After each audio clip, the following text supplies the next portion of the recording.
శ్రీమాత్రే నమః.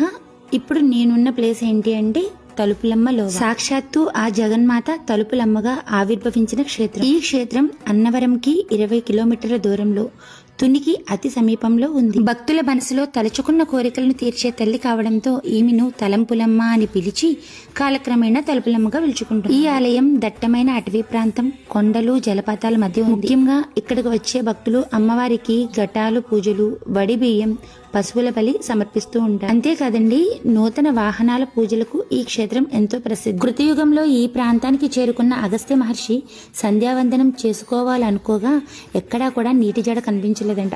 దానితో ఆయన జగన్మాతను ప్రార్థించాడు. కొండపైన పాతాళగంగ పొంగింది. సంధ్యావందనం పూర్తి చేసుకున్న అగస్త్యుడు ఈ ప్రాంతంలోనే కొలువై ఉండమని అమ్మవారిని కోరడంతో ఆయన అభ్యర్థన మేరకు అమ్మవారు ఇక్కడ కొండ గృహల్లో కొలువు తీరారు. శ్రీమాత్రే నమః. నేను మీ రమాదేవి. ఈరోజు నేను ఉన్న ప్రదేశం ఏంటి అంటే తలుపులమ్మ లోవ. మీలో చాలా మందికి తెలిసే ఉంటుంది. తుని చుట్టుపక్కల పరిసర ప్రాంత ప్రజలకు ఈ యొక్క గుడి ప్రత్యేకత అంతా ఇంత కాదు. అమ్మ సాక్షాత్తు ఈ యొక్క ప్రదేశంలో సంచరిస్తుంది. అలాంటి లోవలో నేను ఈరోజు ఉన్నాను. అమ్మ దర్శనం అయితే చాలా బాగా జరిగింది. చాలా మంది తీరని కోరికలతో ఉంటూ ఉంటారు. ఆ యొక్క తీరని కోరికలు తీర్చుకోవడానికి అమ్మని దర్శనం చేసుకోండి. అమ్మని చూసిన తర్వాత చాలా చాలా ప్లెజెంట్ గా ఉంటుంది. బట్ నేను లోపల అమ్మవారి దగ్గర వీడియో తీయడానికి కుదరదు కాబట్టి నేను బయట తీస్తున్నాను అనమాట.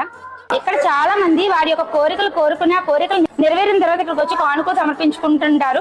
ఒకరు రెండు కాదండి, వేలల్లో భక్తులు ఇక్కడికి రావడం అయితే మేము ఉదయం చూసాము. ఉదయం వచ్చాము, ఇక్కడ ఉన్న జన రద్దీని చూసి మళ్ళీ సాయంత్రం వద్దాంలే అని చెప్పేసి మళ్ళీ రావడం జరిగింది.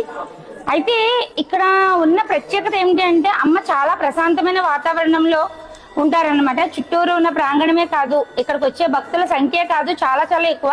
కానీ అమ్మను ఒకసారి దర్శనం చేసుకుని వెళ్ళిన తర్వాత మీ యొక్క కోరిక ఎంత పెద్దదైనా కూడా అమ్మ తీర్చుతుంది.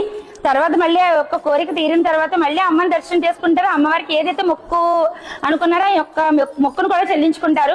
ఇక్కడ భక్తుల్ని ఒక్కొక్కరిని అడిగితే ఒక్కొక్క విధంగా చెప్తున్నారు. అమ్మ మాకు ఇది చేస్తుంది, అమ్మ మాకు అది చేస్తుందని. బట్ మీ అందరికీ కూడా నేను ఒక్కటే తెలియజేయాలనుకుంటున్నా, భగవంతుడి దగ్గర ఏ విధమైన భక్తితో మనం ఉంటామో అదే విధంగా అమ్మ మనకి అది తిరిగి ఇస్తుంది అనమాట. ఆ భక్తిలో కల్మషం అయితే ఉండకూడదు. ఆ విషయం మన అందరికీ తెలిసింది. నేను చాలా చాలా వీడియోస్ లో చెప్తున్నాను. మీ అందరికీ కూడా అమ్మవారి యొక్క ఆశీస్సులు కలగాలని మనస్ఫూర్తిగా కోరుకుంటున్నాను. సర్వేజన సుఖినో భవంతు. నేను మీ రమాదేవి.